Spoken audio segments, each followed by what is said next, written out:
London. Reuters. Britain's budget deficit edged down last month, official data showed on Thursday, boosted by robust income tax revenue and keeping Finance Minister Philip Hammond broadly on track to meet his new fiscal targets.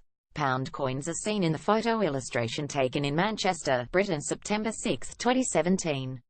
Reuters. Full noble illustration. Britain's economy has been slowing this year following June 2016's vote to leave the European Union, but public finances are typically affected only with a significant lag, and higher inflation boosts some types of tax revenue. Public sector net borrowing, excluding state-owned banks, fell to £8.7 billion last month, the Office for National Statistics said, 1.9% less than the same month last year and slightly below economists' forecasts in a Reuters poll for it to rise to £8.9 billion. Borrowing since the start of the financial year in April totaled £48.1 billion, 6.1% less than in the same period of 2016 and the lowest for this point in the financial year since 2007. Last month the government's budget watchdog said it expected borrowing would total £49.9 billion, $66.9 billion in the 12 months to the end of March 2018.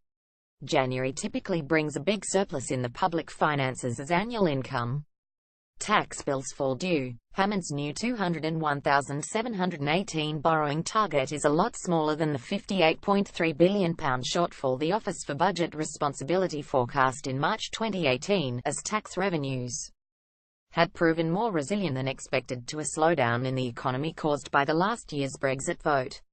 But the Office for Budget Responsibility was much gloomier about the years to come as Britain heads out of the European Union, downgrading its growth forecasts and penciling in nearly £30 billion in extra borrowing over the next 4 years.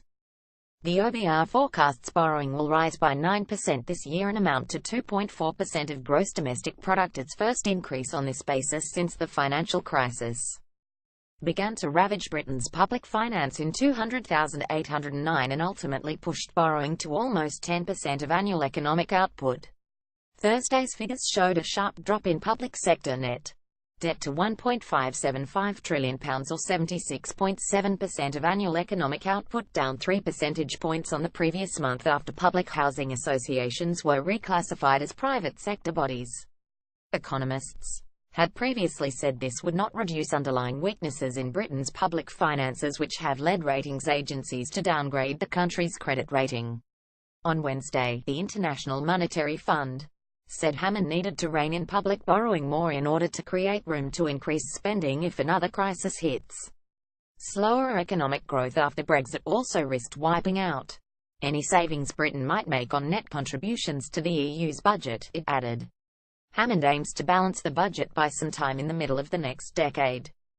IMF Managing Director Christine Lagarde said Britain's government had gone almost as far as it could with curbing public spending in an austerity drive that has lasted since 2010. Instead, she said, it should look at raising taxes, for example on goods and services that have reduced rates of sales tax, and ending tax advantages for self-employed workers. Last month, Hammond scrapped purchase taxes for most first-time home buyers as the flagship measure of his annual budget.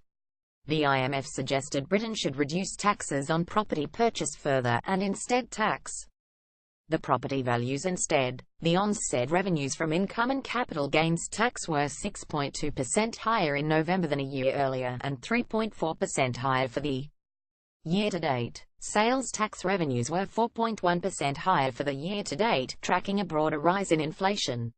Corporation tax revenues were flat.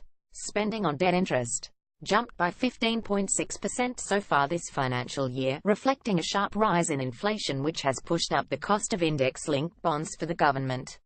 Our Standard. Thompson. Reuters. Trust principles.